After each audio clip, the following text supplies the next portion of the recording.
Alright, so we ended up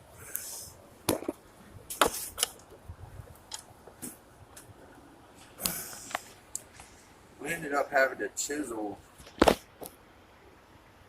the bearing off of it. But once you get it broke loose, it'll just spin, and then you just work it back and forth on each side. Just got to be careful and not tear any of the housing up. Or we just used a screwdriver, really flat, small screwdriver. Where's my little flat screwdriver at? Yeah, we used little bitty flat screwdriver and a ball peen hammer, which is really small.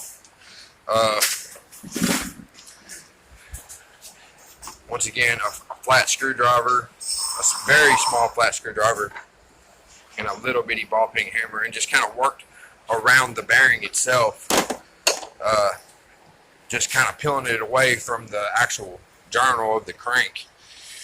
And we've got it turning now, and just give us a few minutes and let him record, and we'll get it off of there. Alright, I'm going to get a screwdriver, get behind it, and we'll wiggle it back and forth on each side.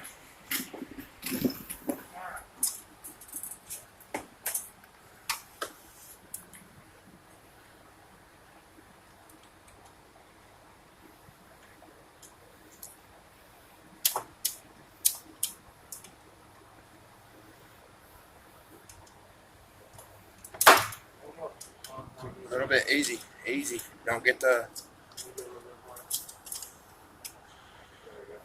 Got it?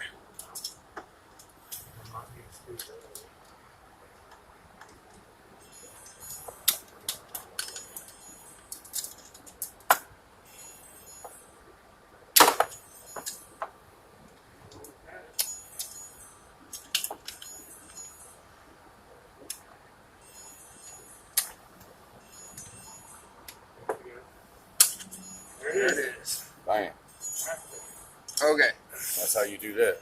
So, this is the bearing that's on there. It's really soft metal. So, like I said, we just prod it back, and then once you get it free, it'll just slide right off. The new one's going to be easy to install, and I'll get back with y'all on the install.